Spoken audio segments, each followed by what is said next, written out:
Alright, I just thought I'd make this video kind of like discussing the two mid-card championships. Mainly the United States Championship right here. And just a second. This also goes for the Intercontinental Championship as well. Both these championships, like, whenever they do, like, a champion versus champion match with both these belts, they always go back in history and talk about the legends that held both these belts. Like Austin with who held both these, Triple H, who was Intercontinental Champion, Ric Flair. Like, they kind of like bring that up, and they use the history of the championship as a way to use as a smokescreen to build up a prestige that isn't there. Because, like, the way I see it, they're kind of like showing you all the champions that held these belts when these belts were great.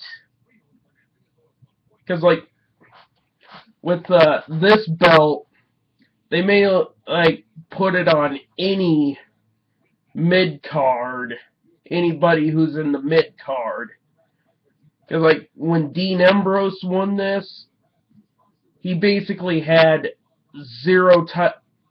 he didn't have that many title defenses with it. He was basically doing nothing with this belt. Because, like, he had this belt, but he was in other feuds with it. And the current champion to hold this is Sheamus, a main eventer holding a mid-card title. Of course, the way I see, like, the current champion holding this, Wade Barrett, it's kind of like a good fit because he's been repackaged with this new gimmick.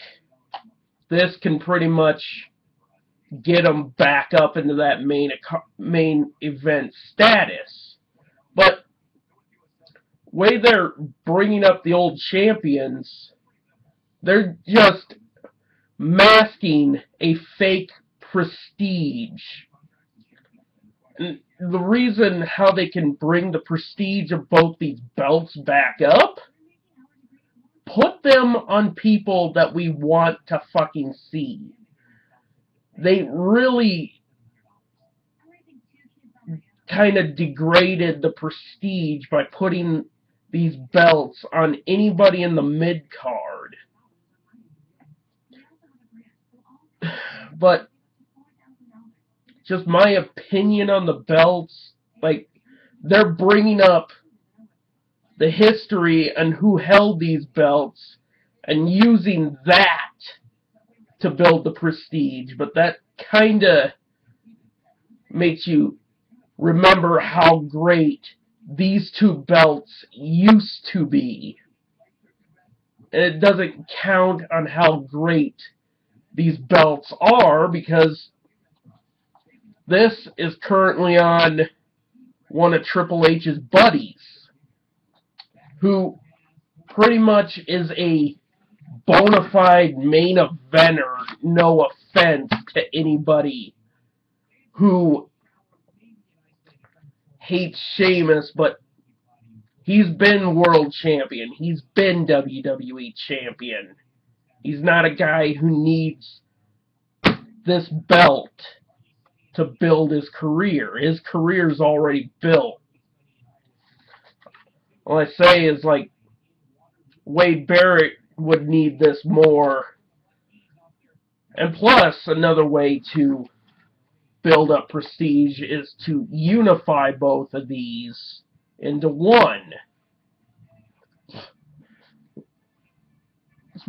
And like how they unified both world titles, one title, focus on one prestige, and maybe they can build these belts back up to what they were, because whenever I see that, it's like kind of makes you sad about how great these titles used to be,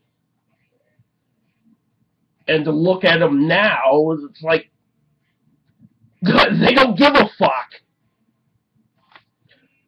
That's just my little rambling about these belts. And plus,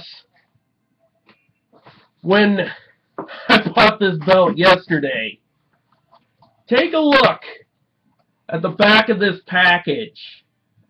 Look at the black kid, U.S. champion. White kid, world champion. Asian kid, Intercontinental. So they're basically saying, if you're not white, you're basically going to be a mid-card champion at best before you get released. And that's just my little rambling. Peace the fuck out.